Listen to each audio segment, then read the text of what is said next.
The Spring to Life drop is one of the most interesting updates for Minecraft builders. The new bushes and flowers are great to decorate and detail your world, and they are also easy to get and to farm.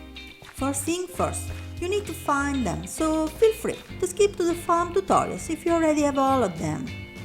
As usual, you have to fly to new chunks of your world for the new features to generate. Firefly bushes can be found near water in every biome or everywhere in swamps and mangrove swamps. They're not rare at all. Yes, it generates even near frozen water. You don't need a tool to get it, it drops itself even with your bare hands. Bushes, along with wildflowers, are supposed to prettify birch forests, but you can find them also in forests and near rivers. Use shears or any silk touch tool to get them. Dry grass, both short and tall, grows in the desert, and you need shears or a silk touch tool. You can turn the short dry grass into the tall one by bone milling it. Wildflowers grow in birch forests or in old meadows. They have the same game mechanic than the pink petals and don't require any tool to be harvested. You can bone mill grass blocks in a meadow to have them too.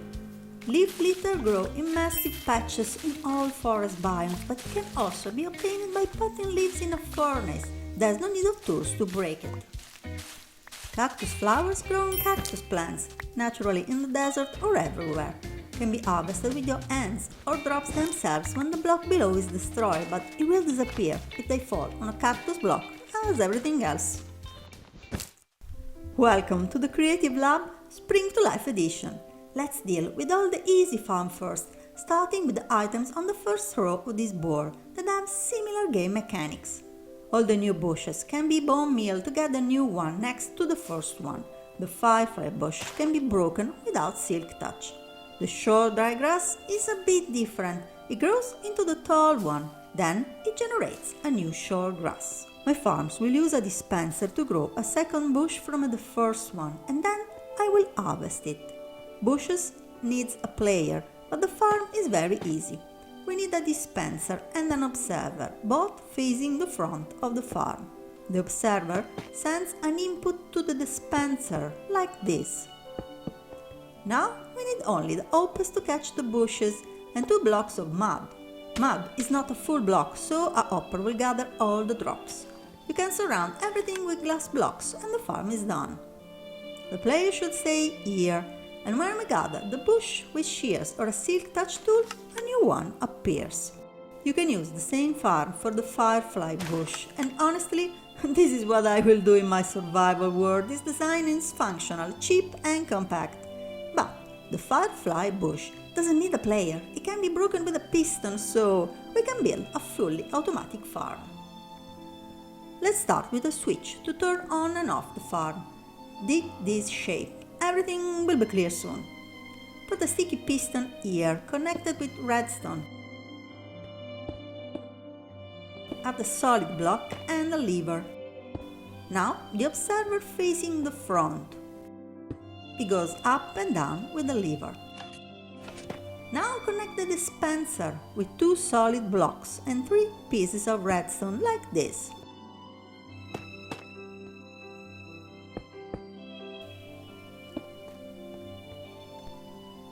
Then add the hoppers and the mud, just like we did for the bush farm. On this side, place 3 solid blocks, then a redstone dust and a repeater. Set it to 4 ticks because we need a delay or the pistons will open too soon. Finally, place the piston over the 3rd block, facing the mud. The farm is ready. Let's not forget about the bone mill into the dispenser, and it goes surrounded with glass. The piston is harvesting the firefly bush. Again, this won't work with the bush and the dry grass. The piston would destroy them. Dry grass needs more attention because I want a smart farm to get both the short and tall version. If we use the bush farm, we will get only short dry grass. I know it's not a tragedy, but we can do better than this. Let's start with a sticky piston into the ground. We are building a switch on-off.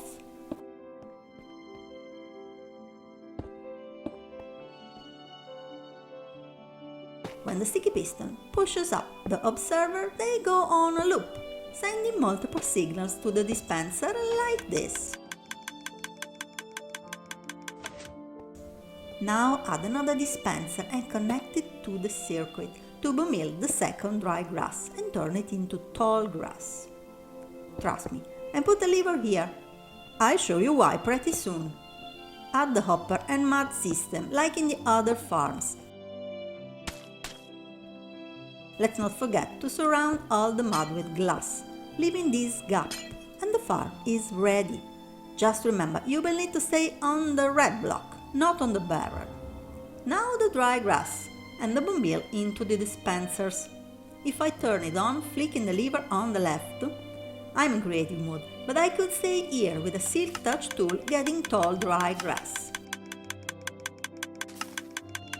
But wait, the second dispenser creates the tall version. By flicking this lever on the right, I can lock it so it won't activate.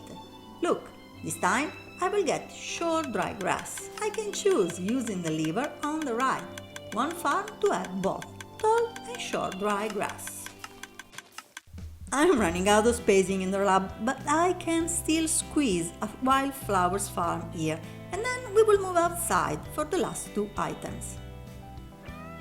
Wildflowers are very easy to farm. If you keep on milling them, they grow up to 4 in a single block, and the next ones will be dropped. We can go for a fully automatic farm, the sticky piston with the observer switch on-off,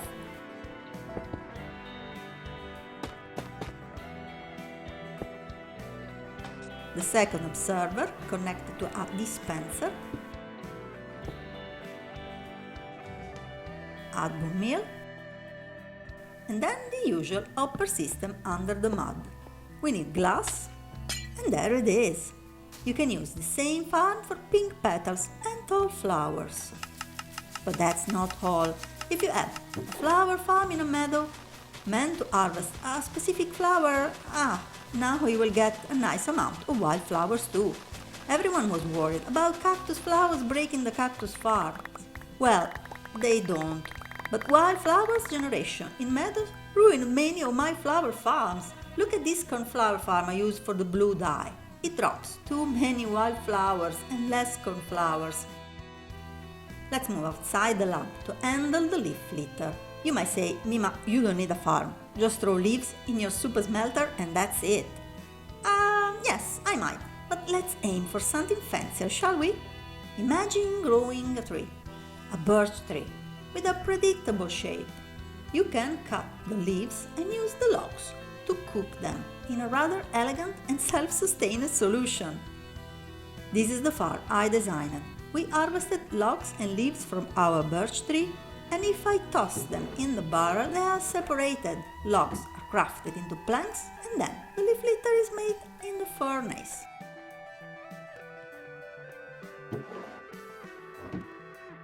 The farm looks complicated, but it's a glorified sorter.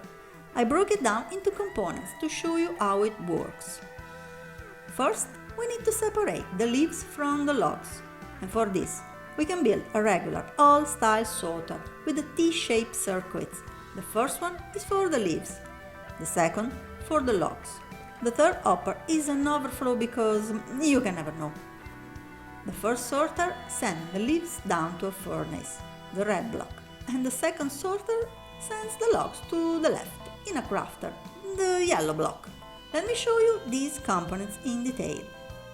The furnace is simple. Leaves goes in, leaf litter comes out. Now the fun part. One log burns 1.5 blocks, meaning you need 2 blocks to cook 3 items.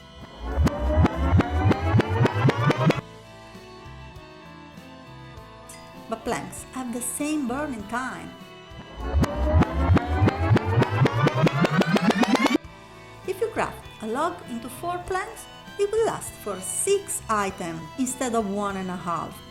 This is why we need a crafter.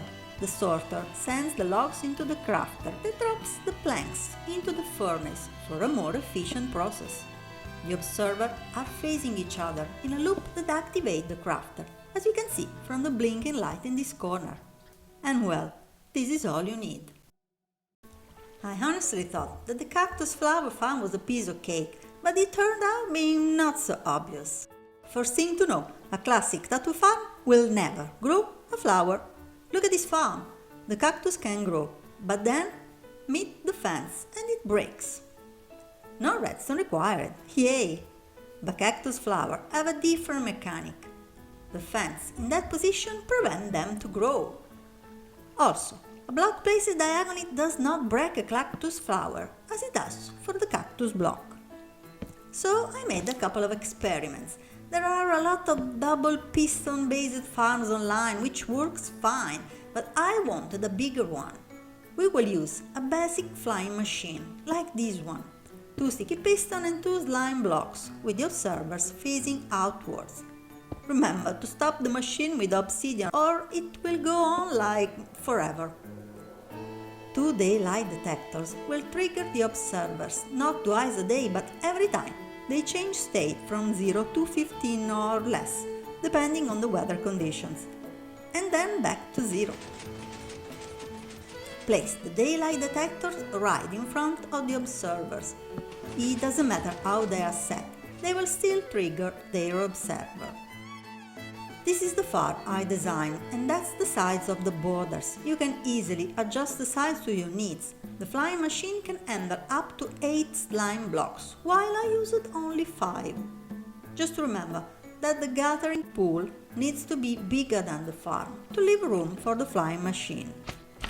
The slime blocks are attached to the first one, like this. As in a regular cactus farm, sand is on top slabs and water runs under them.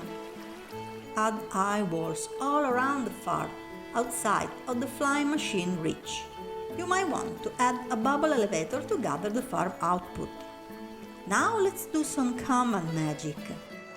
And this is how it works. Flying machines are noisy, so consider to build the farm underground.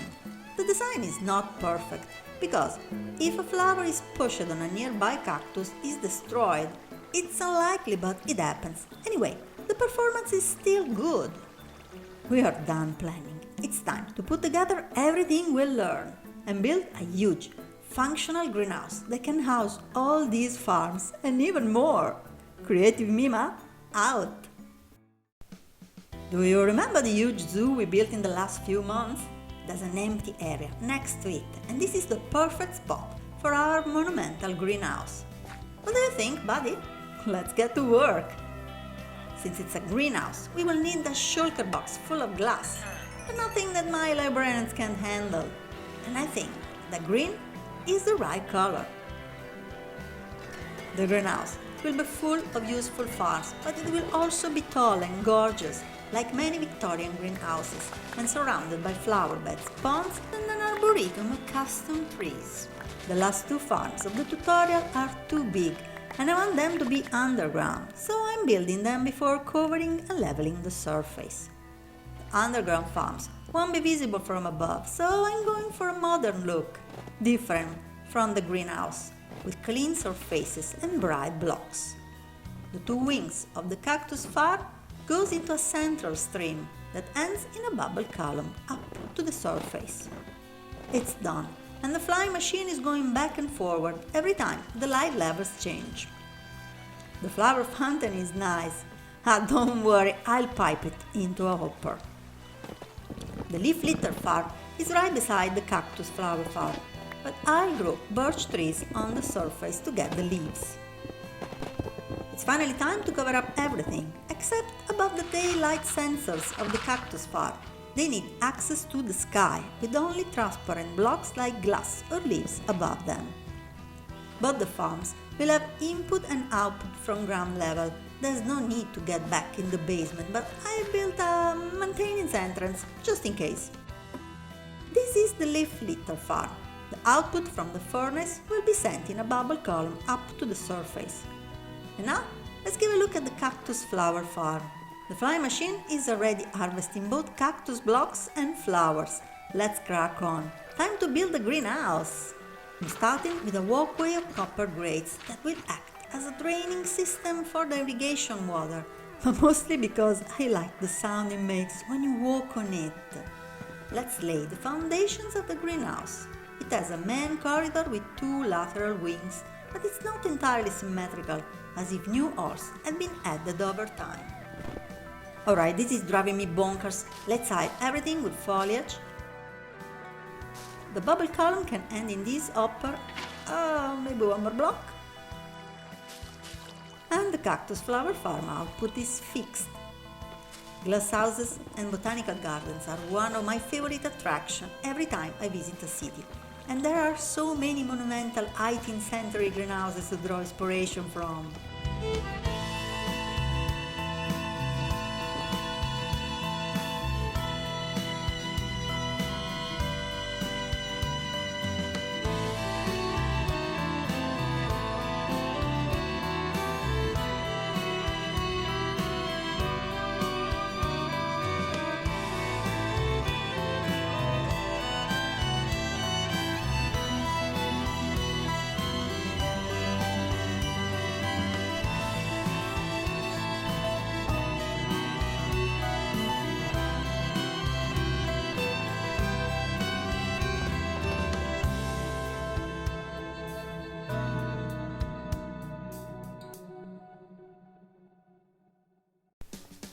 Wow, it's awesome.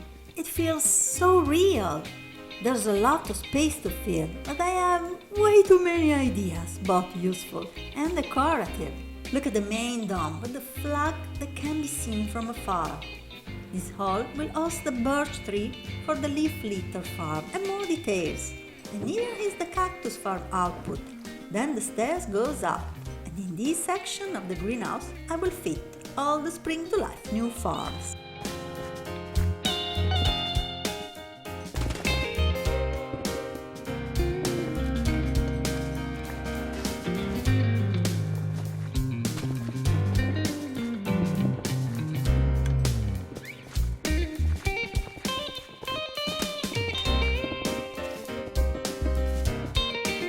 These are all the farms I designed for the new bushes.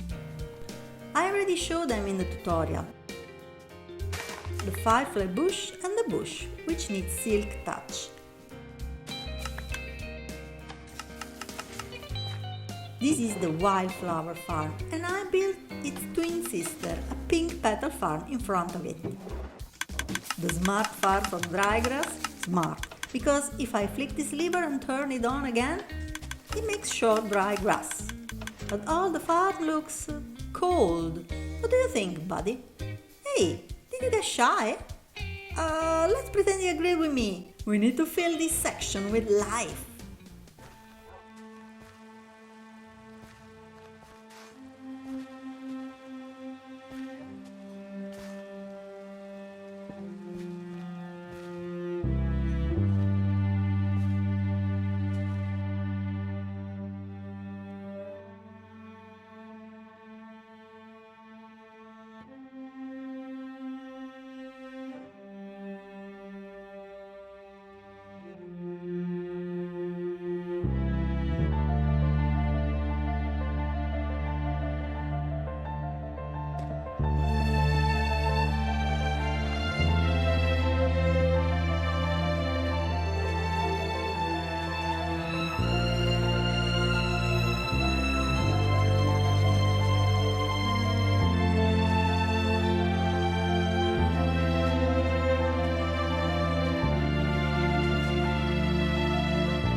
And look at the farms now, surrounded by shrubs, trees and flowers.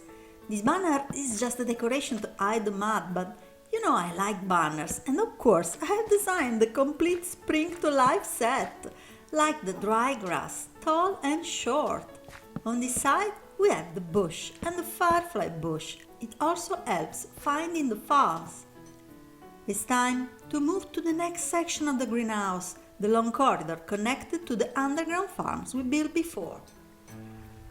Alright, the greenhouse main purpose is to hide useful farms, but I planned it as a botanical garden with plants organized for biome and climate conditions. So we have a sample jungle on the left, with a date palm, a pond and a handful of bamboos, while on the right is a desert with red and yellow sand, dry grass and bushes, and our star, the flowering cactus. The flower cactus farm is right below us. This is one of the holes for the daylight detectors. Look, it's running right now. Like I said, I designed the cactus flower banner and I'm using it to mark the output of the farm, where the bubble column ends. Stay tuned because the video on how to craft all these banners is coming soon. You can find another little useful feature in this shelf. If I need shears, I can press the red nose of this fella to craft new shears. There's a trapdoor echo, but it's fine. The corridor ends in an empty room, of the perfect size for a birch tree. This is why I chose this kind of tree, because of its predictable shape that will fit in a small space. Both birch logs and leaves are going in the input barrel, marked with the arrow, and later the leaf litter will come up from the underground farm. Now look at all these hanging mangrove leaves. By bone milling each one of them, I can have propagures. They're too young now. I can wait or bone mill them a couple of times to finally harvest the mangrove propagures. The mushroom area is just decorative, at least for now, but there's another tiny farm in this shelf.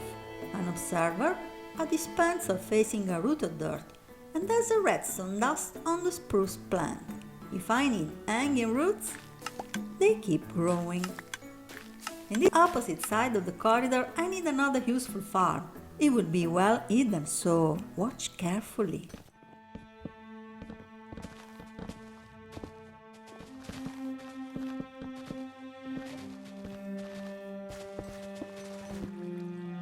Let me show you the last farm. Did you spot it? Look up there. It's the same design I used for the hanging roots. The dispenser is covered, but I can feed it from this hopper. When I harvest the pale hanging moss, the observer activates twice. I already started working on the next section of the greenhouse. Let's get back to work, shall we?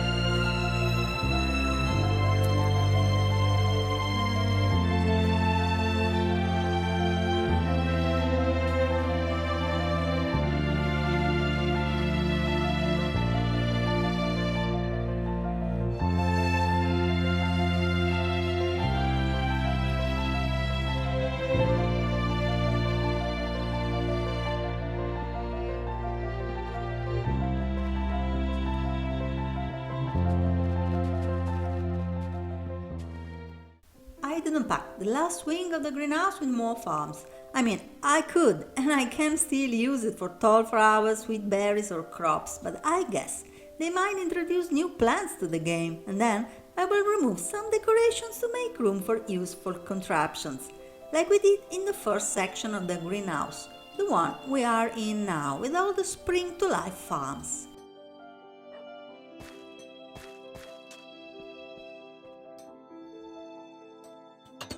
I need just another feature. Let me turn the netherrack to a patch of warped nylium. I always underestimate nether sprouts, but they are like a very short grass, and I need more. With some free warped fungus, why not? Outside the greenhouse, I created a large arboretum with many different custom trees to fill the empty areas. You will find pines, palm trees, acacias, and even a bald cypress, plus some custom trees I'm not sure how to label. Later I added flower beds, shrubs and fields, and the greenhouse looks alive and awesome. I can't squeeze everything in this video, but let me show you some of my favorite spots. The never growing pitcher plants, I saw them under top trapdoors. They will never grow past this stage. The allium and not pumpkin field. This idea comes from a previous video about garden hacks, so check it out. The diagonal flower fields, a splash of color outside the back entrance. And the bald cypress, similar to those of my swamp village transformation. This area is so rich of detail that I can't show everything, so let's just walk in the inner yards of the glass house, where I created some massive flower beds with bushes and tiny trees. That tree is my favorite one, made of cherry wood and nether brick details. It's perfect, but I think the main entrance still needs some love. We are near the zoo, at the back of the hippodrome. Follow me inside. Oh, I love building the zoo, and now I want to connect it to the greenhouse from this point, with a bridge and maybe a formal garden.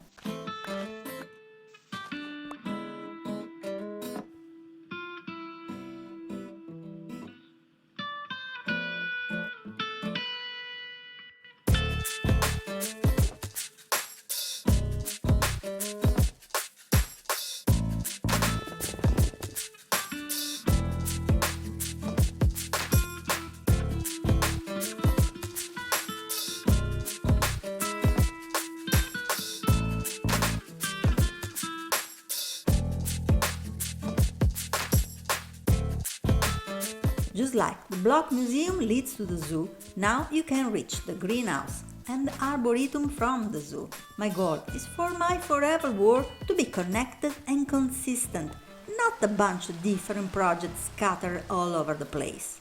Oops, it's raining. Let's quickly put the tropical fish into the pond so we can find shelter inside. I love this place. It's one of my all-time favorite buildings, and I'm so happy that all the fun it's full of will give me an excuse to come back here often. I hope you have fun and maybe find some inspiration. All these farms will help me decorate the city I'm building. So stay tuned and see you soon! If you wanna know how I do it, if you search for a new cool idea, here she is, here she is. Mima MC, the best place to be. Building brick by brick, with a little chic, mountain high or never deep. All you villagers and pillagers, she's gonna show the craft to the secrets of Minecraft. Assembling, creating, and waiting for the new update. Don't be a creeper if you like what you see. Raise your hands high and thumbs up